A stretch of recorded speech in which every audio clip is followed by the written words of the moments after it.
Hello friends, बहुत बहुत स्वागत है आपका इंग्लिश एडवांटेज की ऑनलाइन क्लासेस में। फ्रेंड्स, इस वीडियो के थ्रू मैं एसएससी सीजीएल 2017 के लिए एक नई सीरीज़ स्टार्ट कर रहा हूं और इस सीरीज़ का नाम है सिलेक्शन सीरीज़। ये सीरीज़ का पार्ट 1 है जो कि हिंदी में रहेगा और इसके इंग्लिश वर्जन्स भी मैं इसी चैनल पर अपलोड करूँगा, इंग्लिश एडवांटेज यूट्यूब चैनल पर। तो एसएससी सीजीएल के स्टूडेंट्स के लिए पूरी सीरीज़ बहुत ही इंपॉर्टेंट रहेगी, क्योंकि सीरीज में मैं सभी एक्सपेक्टेड क्वेश्चंस टीयर 1, टीयर 2 और टीयर 3 यानी डिस्क्रिप्टिव इंग्लिश के लिए वो सारे क्वेश्चंस मैं अपलोड करूंगा और उनके कॉन्सेप्ट्स में आपको एक्सप्लेन करूंगा। तो इस सीरीज़ को आप सभी वीडियोस को पूरा ध्यान से देखें, आप एंड तक देखें और ये सीरीज़ आपके लिए बहुत ही इंपॉर्टेंट रहेगी। एट द सेम टाइम सभी कम्पिटेटिव एग्ज़ाम के लिए लाइक एसबीआई पीओ के लिए और एसबीआई क्लर्क के एग्ज़ाम भी अभी आने वाले हैं उन सभी के लिए भी ये सीरीज़ बहुत ही इंपॉर्टेंट रहेगी।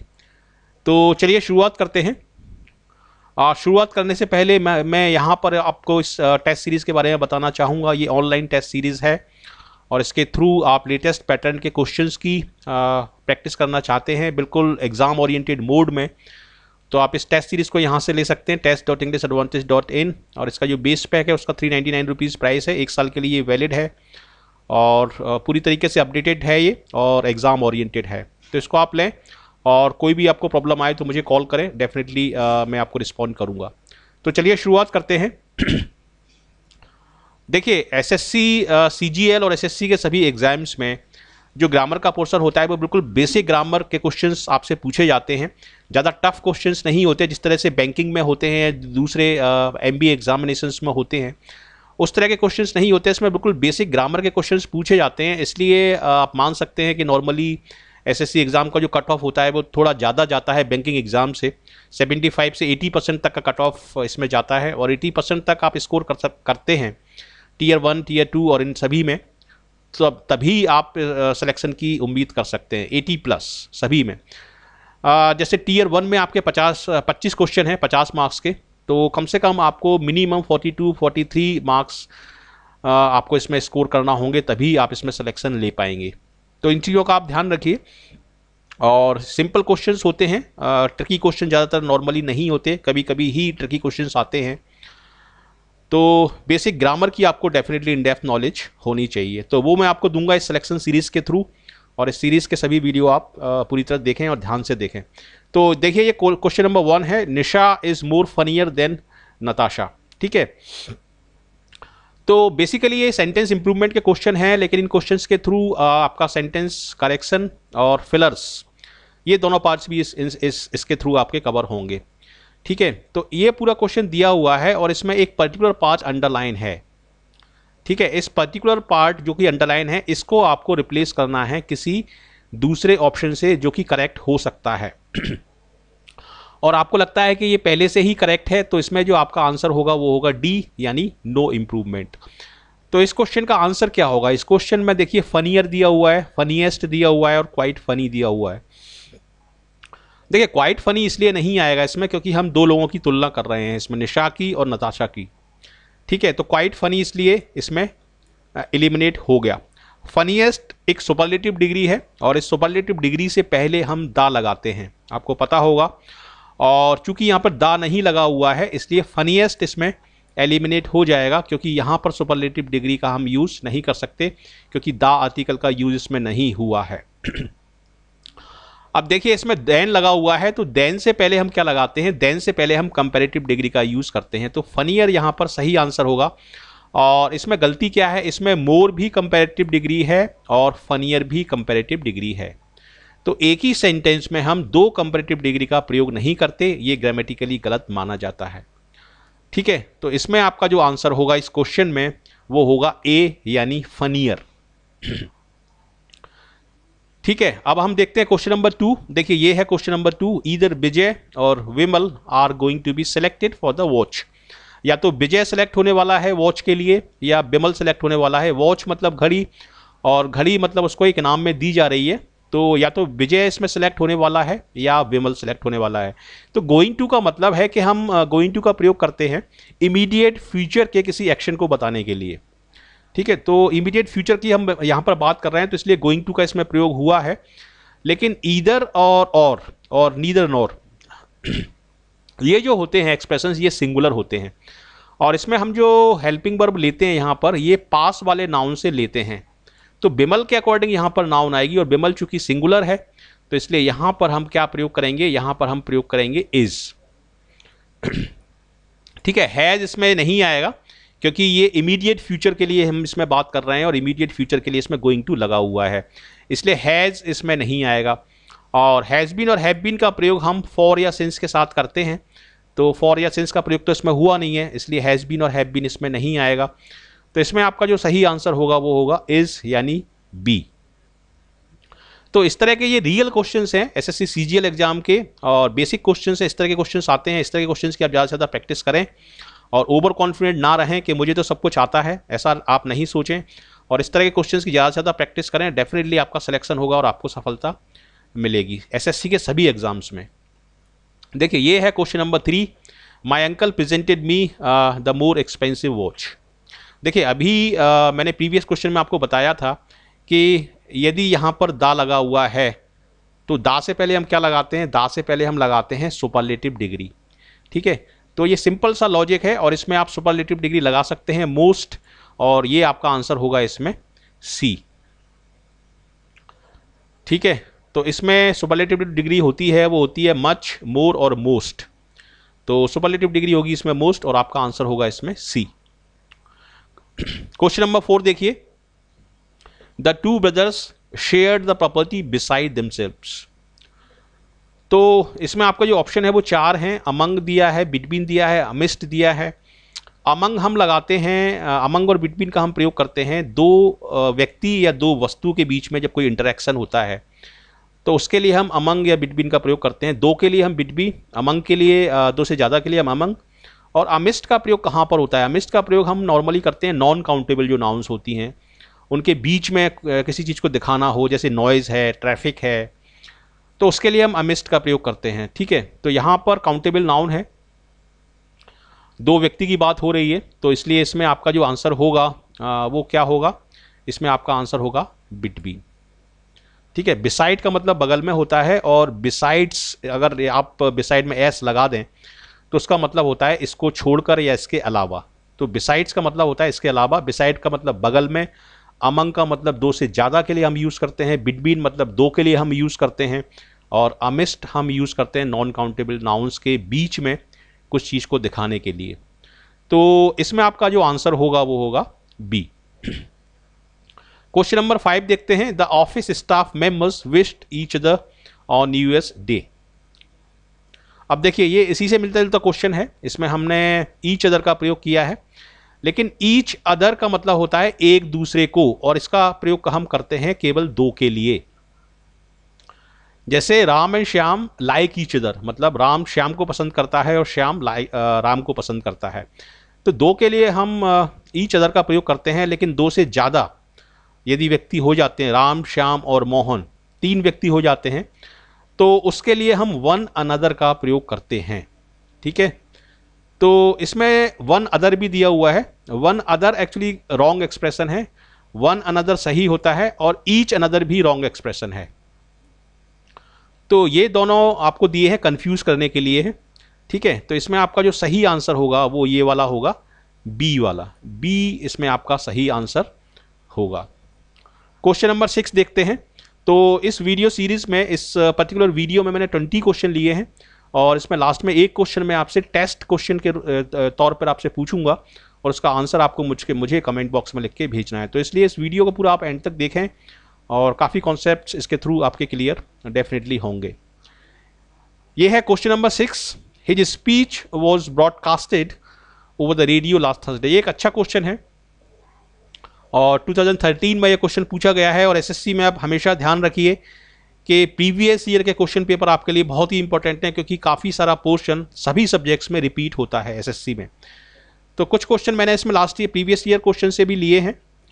तो ये देखिए ये क्वेश्चन है, और इसमें was broadcasted, his speech was broadcasted over the radio last Thursday, मतलब उसका जो स्पीच थी वो लास्ट थर्सडे को ब्रॉडकास्ट की गई थी या ब्रॉडकास्ट हुई।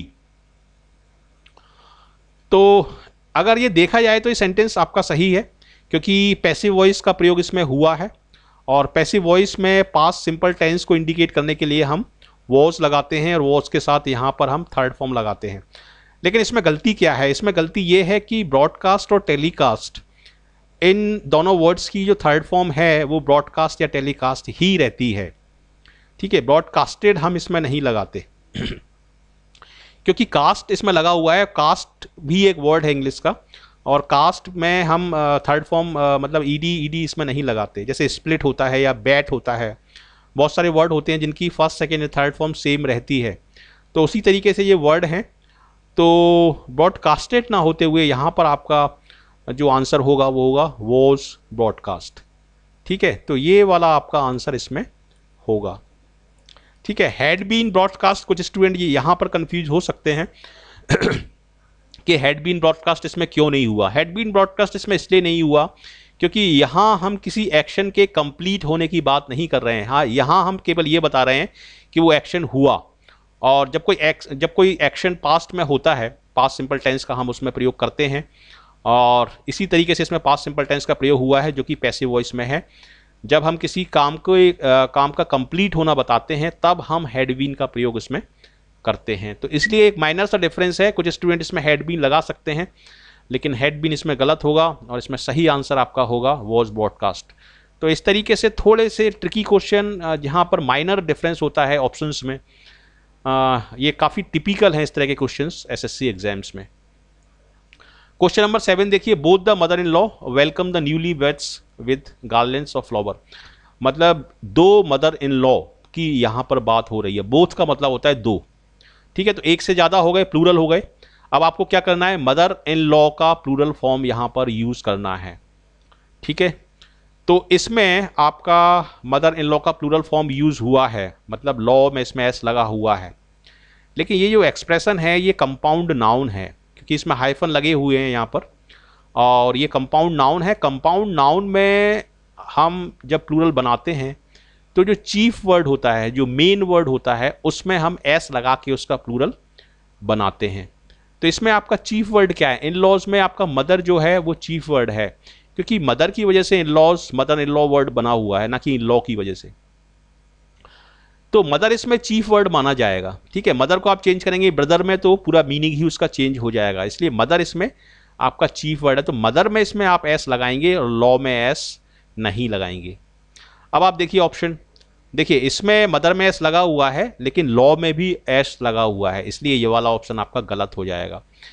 इसमें आप देखिए मदर इन लॉ, इसमें किसी में भी एस नहीं लगा हुआ है, इसलिए ये ऑप्शन आपका गलत हो जाएगा। ये वाला ऑप्शन देखिए, इसमें लॉ में एस नहीं है और मदर में एस है, तो इसका मतलब आपका ये जो सी आंसर है, सी जो ऑप्शन है, यही इसका आंसर होगा। तो कंपाउंड नाउन पर आधारित काफ़ी क्वेश्चंस आ जाते हैं एसएससी एग्जाम में, तो ये भी काफ़ी इंपॉर्टेंट क्वेश्चन है, तो सी इसमें आपका आंसर होगा। क्वेश्चन नंबर 8 देखते हैं, डिड देयर बस कम ऑन टाइम। काफ़ी सिंपल क्वेश्चन है लेकिन ये भी काफ़ी कंफ्यूजिंग हो सकता है। देखिए देयर के कितने सारे वर्जन्स इसमें दिए हुए हैं। देयर्स में हम कभी भी अपॉस्ट्रोफी एस नहीं लगाते, तो ये आपका गलत हो गया। डिड देयर बस कम ऑन टाइम, क्या उनकी बस टाइम पर आई, ये हम बोलना चाहते हैं, जबकि यहाँ पर लगा हुआ है देयर। देयर का मतलब होता है वहाँ, तो वहाँ के सेंस में हम बात नहीं कर रहे हैं, हम बात कर रहे हैं यहाँ पर क्या उनकी बस टाइम पर आई। तो यहाँ पर हम ये वाला ऑप्शन लगाएंगे, ये आपका सही आंसर होगा। देयर्स एक्चुअली पजेसिव प्रोनाउन होता है, जैसे दिस बस इज देयर्स, ये उनकी बस है, या दिस इज देयर बस, या दिस बस इज देयर्स। तो ये देयर सही एक्सप्रेशन है, ये तो गलत ही है, ये हम लगा सकते हैं, लेकिन देयर्स का यहाँ पर कोई सेंस नहीं है। यहाँ पर हमें सेंस लगाना है उनका, क्या उनकी बस टाइम पर आई। तो उनका या उनकी को दिखाने के लिए हम देयर का प्रयोग करेंगे, तो ये वाला ऑप्शन आपका इसमें सही आंसर होगा। ठीक है, चलिए हम आगे बढ़ते हैं। क्वेश्चन नंबर 9 देखते हैं, और इसमें भी एक अच्छा क्वेश्चन दिया है, Mayank was working over time for the last 2 weeks. अब देखिए एक बेसिक कॉन्सेप्ट है इंग्लिश का कि जिस सेंटेंस में हम फॉर और सिंस का प्रयोग करते हैं वो सेंटेंस होते हैं कंटिन्यूस टेंस, वो सेंटेंस होते हैं परफेक्ट कंटिन्यूस टेंस, जिसमें हम हैज़ बीन और हैव बीन का प्रयोग करते हैं, या हैज़ और हैव का प्रयोग करते हैं। तो चूंकि इसमें फॉर का प्रयोग हुआ है, ठीक है, तो इसलिए हम इसमें प्रयोग करेंगे प्रेजेंट परफेक्ट कंटिन्यूस का, इसमें हम प्रयोग करेंगे। तो इसमें आपका जो आंसर होगा वो होगा has been working. Mayank has been working over time for the last 2 weeks. Last 2 week से मयंक ओवर टाइम करता रहा है। तो इस तरीके से इसमें आपका क्वेश्चन नंबर 9 का आपका जो सही आंसर होगा वो क्या होगा, सी आपका होगा। क्वेश्चन नंबर 10 देखते हैं। Most children are liking ice cream. देखिए इसको अगर देखें आप ग्रामेटिकली तो ये सही लगता है सेंटेंस देखने में कि most children are liking ice creams, लेकिन बेसिकली इसका मतलब क्या है? इसका मतलब ये है कि ज़्यादातर बच्चों को आइसक्रीम पसंद होती है। ठीक है, ज़्यादातर बच्चों को आइसक्रीम पसंद होती है। अब आइसक्रीम पसंद होना जो है वो एक एट्रीब्यूट है, वो एक करैक्टर है, वो एक गुण है बच्चों का, और उनको जो पसंद होने की जो क्रिया है वो हमेशा होती है, वो हमेशा उसको वो लाइक करते हैं। लेकिन इसमें यदि मैं आईएनजी फॉर्म लगा दूं तो इसका मतलब ये हो जाएगा कि ज़्यादातर बच्चों को इस समय आइसक्रीम पसंद आ रही है। ज़्यादातर बच्चों को 9:56 पर आइसक्रीम पसंद आ रही है। क्या मैं ऐसा बोल सकता हूँ? और ज़्यादातर बच्चों को 9:56 पर आइसक्रीम पसंद आ रही है और 9:57 पर आइसक्रीम पसंद आना बंद हो गई है। क्या मैं इस तरीके से बोल सकता हूँ? नहीं बोल सकता, क्योंकि किसी चीज़ को, किसी व्यक्ति को यदि कोई चीज़ पसंद है तो वो हमेशा उसको पसंद होती है। मतलब एक तरह का वो उसके लिए यूनिवर्सल ट्रुथ होता है, या एक तरह का उसके लिए वो रूटीन चीज़ होती है। ठीक है, तो रूटीन चीज़ जो होती है उसको हम इम्प्लाई करते हैं, उसको हम डिस्प्ले करते हैं, उसको हम लिखते हैं प्रेजेंट सिंपल टेंस में। ठीक है, इसीलिए हम कुछ वर्ड्स जो होते हैं जैसे लाइक हुआ, हेट हुआ, लव हुआ, बहुत सारे वर्ड हैं, उनको हम प्रेजेंट सिंपल टेंस में लिखते हैं। फॉर एग्जाम्पल, एक एग्जाम्पल और मैं देता हूं। अगर मैं बोलूं कि they are liking each other, तो थोड़ा सा गलत होगा ये, they are liking each other, क्योंकि वो एक दूसरे को हमेशा पसंद करते हैं। तो इसकी जगह मैं बोलूंगा दे लाइक ईच अदर। तो यहां पर आपका आंसर होगा अब चिल्ड्रन। अब देखिए 2 ऑप्शन दिए हैं इसमें, लाइक भी दिया है और लाइक्स भी दिया है। तो चिल्ड्रन कैसा है? चिल्ड्रन सिंगुलर है कि प्लूरल है? चिल्ड्रन का मतलब होता है बहुत सारे बच्चे, मतलब ये प्लूरल है, तो आपको जो नाउन चाहिए वो प्लूरल नाउन चाहिए। तो यहाँ पर आपका जो आंसर होगा वो होगा बी।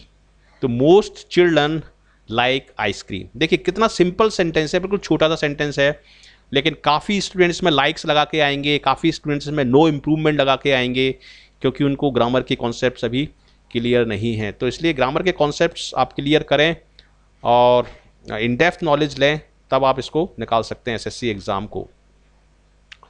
क्वेश्चन नंबर 11 देखते हैं। Supposing if he comes what should I do.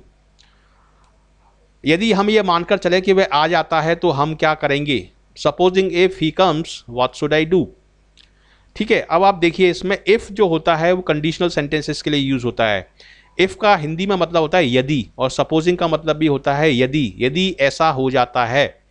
तो इसीलिए सपोजिंग और इफ हमने एक ही सेंटेंस में 2-2 सेंटेंस यहाँ पर ये इंसर्ट कर दिए हैं, तो इसलिए ये सुपरफ्लुअस आपका हो गया। तो इसमें से सपोजिंग इसमें से आप काट सकते हैं और इफ को आप इसमें लगा सकते हैं। तो इसमें आपका जो आंसर होगा वो होगा if he comes what should I do. ठीक है, तो इसमें आपका जो आंसर होगा वो ए होगा। In case he will come हम इसलिए नहीं लगाएंगे क्योंकि हमें जो कंडीशन वाला जो पार्ट है उसको हम प्रेजेंट सिंपल टेंस में रखते हैं, इसलिए in case he will come नहीं आएगा। और in the event of his being come, ये थोड़ा सा कॉम्प्लिकेटेड होगा, और कंडीशनल सेंटेंसेस में हम इस तरह से नहीं लिखते कि in the event of his being come what should I do. हालांकि ये ग्रामेटिकली सही है, in the event of his being come, लेकिन देखिए कितना कॉम्प्लिकेटेड है ये। तो इसको भी करेक्ट मान सकते हैं, लेकिन आपको आंसर जो लगाना है वो लगाना है मोर करेक्ट।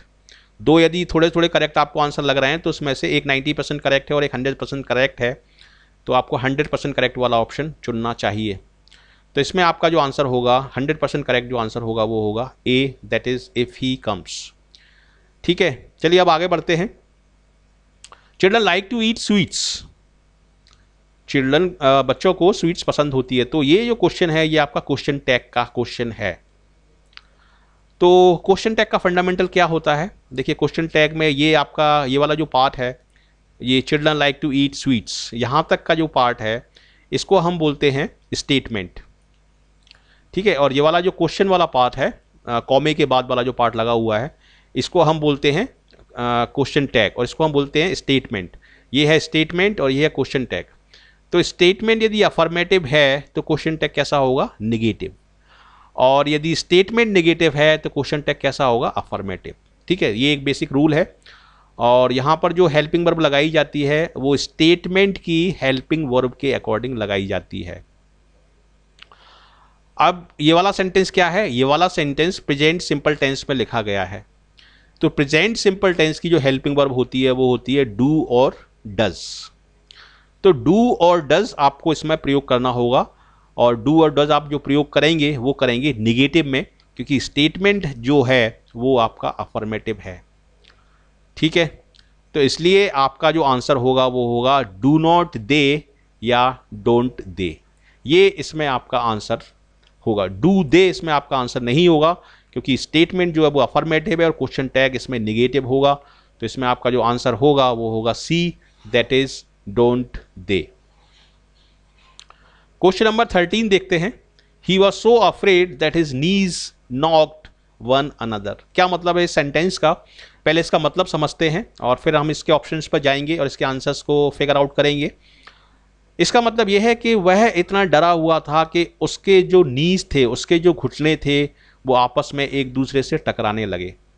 ठीक है, तो यहाँ पर वन अनदर को आपको रिप्लेस करना है। अब आप ध्यान दीजिए कि हमारे जो घुटने होते हैं कितने होते हैं? 2 होते हैं कि 3 होते हैं? हमारे घुटने जो होते हैं वो 2 होते हैं, और 2 लोगों का जब इंटरेक्शन होता है तो उसके लिए हम लगाते हैं ईच अदर। तो यहाँ पर आपका जो आंसर होगा वो होगा ईच अदर। अब कुछ स्टूडेंट देखिए, वन अगेंस्ट इसमें गलत होगा। वन अगेंस्ट एक्चुअली गलत एक्सप्रेशन है, और ये बोथ भी लगा हुआ है। तो कुछ स्टूडेंट बोल सकते हैं कि सर इसमें बोथ भी तो आ सकता है क्योंकि 2 चीज़ें हैं।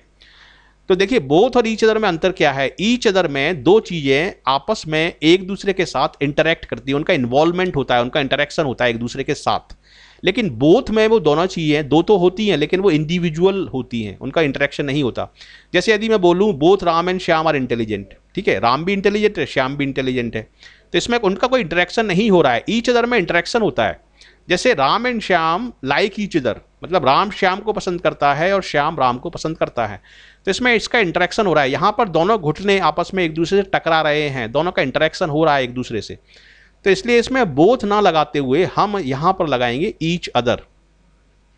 ठीक है, तो ये मैंने आपको बेसिक कॉन्सेप्ट बताया कि ईच अदर और बोथ में क्या डिफरेंस है, और इससे आपको क्लियर हुआ होगा थोड़ा सा ये कॉन्सेप्ट।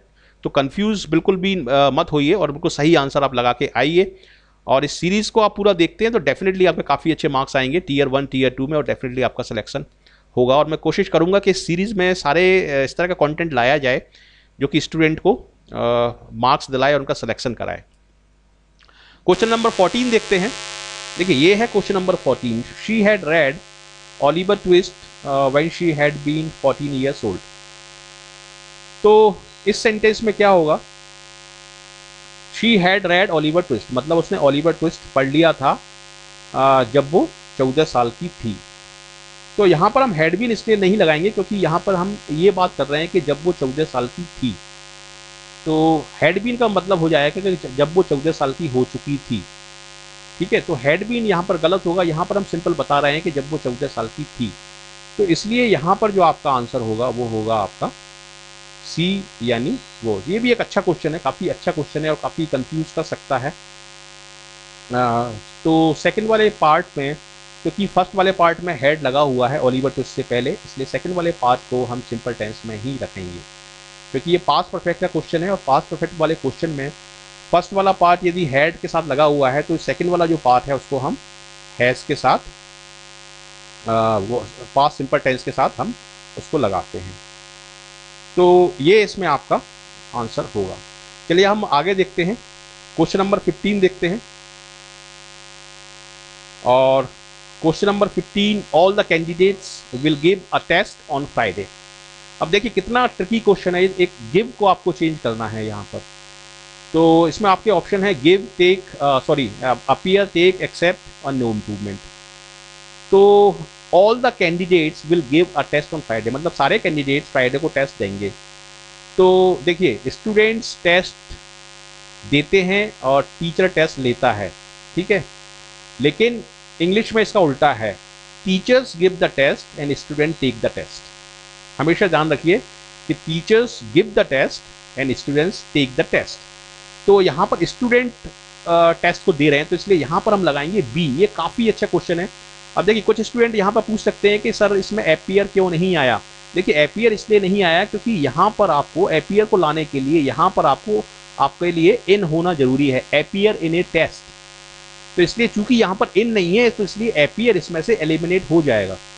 ठीक है, गिव यहाँ पर गलत है और यहाँ पर सही आंसर होगा टेस्ट, एक्सेप्ट इसमें टोटली आउट ऑफ कॉन्टेक्स्ट है, तो इसलिए मैं इसमें आपका सही आंसर होगा बी यानी टेक। क्वेश्चन 16 देखते हैं, when are you starting to write to your friend. ये भी क्वेश्चन इमीडिएट फ्यूचर का है कि आप अपने फ्रेंड को पत्र कब लिखने वाले हो। आप अपने फ्रेंड को पत्र कब लिखने वाले हो, यानी इमीडिएट फ्यूचर की इसमें बात हो रही है। तो इमीडिएट फ्यूचर के लिए हम क्या लगाते हैं, इमीडिएट फ्यूचर के लिए हम लगाते हैं गोइंग टू। तो इसलिए यहाँ पर गोइंग टू पहले से लगा हुआ है, इसलिए स्टार्टिंग के बाद स्टार्टिंग के बदले यहाँ पर आपका गोइंग का प्रयोग इसमें होगा। काफी अच्छा क्वेश्चन है ये। क्वेश्चन नंबर 17 देखते हैं, if I was you I would not sign the document. यदि मैं आपकी जगह होता, यदि मैं आप होता, यदि मैं आपके स्थान पर होता तो मैं इस डॉक्यूमेंट को कभी भी साइन नहीं करता। ठीक है, अब आप एक बात बताइए, क्या मैं आप बन सकता हूं या आप मैं बन सकते हैं? नहीं बन सकते। मतलब ये पूरी तरीके से काल्पनिक क्वेश्चन है और काल्पनिक क्वेश्चंस में हम वॉज के साथ, सभी सब्जेक्ट के साथ वर का प्रयोग करते हैं क्योंकि ये काल्पनिक है। काल्पनिक में हम सभी सेंटेंस के साथ वर का प्रयोग करते हैं क्योंकि कोई चीज़ अगर काल्पनिक है, कोई चीज़ अगर एग्जिस्ट ही नहीं करती तो उसके लिए मैं वॉज या वर नहीं बोल सकता। वर हम प्रयोग इसलिए करते हैं क्योंकि वर में दोनों चीज़ें आ जाती हैं, वॉज भी आ जाता है, वर भी आ जाता है, क्योंकि प्लूरल इंक्लूड सिंगुलर, ये एक रूल है। तो प्लूरल में सिंगुलर भी आ जाता है, तो इसलिए काल्पनिक चीज़ों में हम लगाते हैं वर। ये इसका एक लॉजिक है, क्योंकि कोई भी चीज़ काल्पनिक होगी तो उसको मैं ही और शी में डिस्टिंग्विश नहीं कर सकता। ठीक है, तो इसलिए यहाँ पर आपका जो आंसर होगा वो होगा, इसमें आपका आंसर होगा B, if I were you. ठीक है, if I had been you इसलिए नहीं आएगा क्योंकि हैड बीन यू आएगा वुड हैव के साथ। यहाँ पर जब वुड हैव होता ना तब हैड बीन यू आता, लेकिन हैड बीन यू उस सिचुएशन में भी नहीं आता क्योंकि ये पूरी तरीके से एक काल्पनिक सेंटेंस है। तो उस तरह की सिचुएशंस में भी हम वर का ही इसमें प्रयोग करते हैं।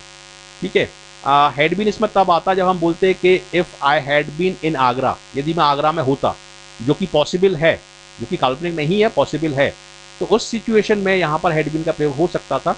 लेकिन इफ आई वर यू, जो कि पूरी तरीके से काल्पनिक है, ऐसा हो ही नहीं सकता, तो इसलिए यहाँ पर वर का प्रयोग ही होगा और सभी प्रोनाउंस के साथ हम इस तरह के काल्पनिक सेंटेंसेस में वर का प्रयोग ही करते हैं। तो यहाँ पर आपका जो आंसर होगा बी होगा। तो आई होप कि ये सेंटेंस आपको क्लियर हुआ होगा और इस तरह के सेंटेंस बहुत आते हैं एसएससी एग्जाम में। यदि कुछ डाउट है तो ज़रूर आप मुझे कमेंट करें और मैं क्लैरिफाई करूँगा उसको। क्वेश्चन नंबर 18 देखते हैं, I prefer to ride than to walk. अब देखिए इसमें दो रूल हैं, ये वाले प्रेफर वाले जो सेंटेंस होते हैं, एक तो हम प्रेफर के बाद टू लगाते हैं और प्रेफर के बाद हम जेरेंड फॉर्म लगाते हैं, आईएनजी फॉर्म लगाते हैं। तो यहाँ पर देखिए प्रेफर के बाद आप लगाएंगे राइडिंग और चूंकि प्रेफर के बाद टू लगाते हैं तो इसका सही आंसर होगा I prefer riding to walking, मतलब सी आंसर होगा। एक तो प्रेफर के बाद हम जेरेंड फॉर्म लगाते हैं, ठीक है, 2+B1 फॉर्म नहीं लगाते और इसके बाद टू लगाते हैं, तो इस तरीके से आपका सी वाला आपका आंसर इसमें सही होगा। और 2+B1 भी हम लगाते हैं प्रेफर के साथ, लेकिन वो प्रेफर के साथ नहीं लगाते, वो हम लगाते हैं वुड प्रेफर के साथ। ठीक है, तो यहाँ पर वुड प्रेफर नहीं है, यहाँ पर केवल प्रेफर है।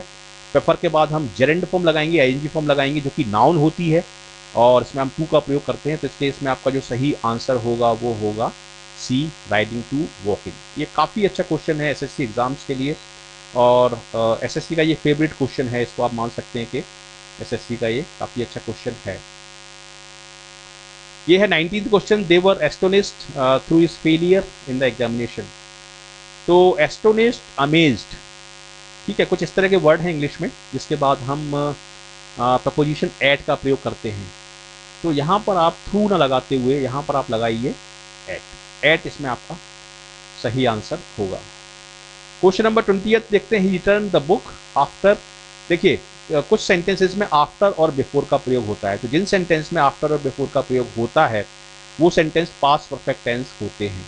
ठीक है, एक काम पहले खत्म हो चुका होता है, उसके बाद दूसरा काम होता है, तो इसमें हम कंप्लीशन दिखाते हैं एक काम का उसके बाद दूसरा काम इसमें शुरू होता है। तो यहाँ पर आप देखें, he return the book after he read it, मतलब उसने जो बुक लौटाई ये काम बाद में हुआ, पहले उसने उसको पढ़ा, उसके बाद उसने किताब लौटाई।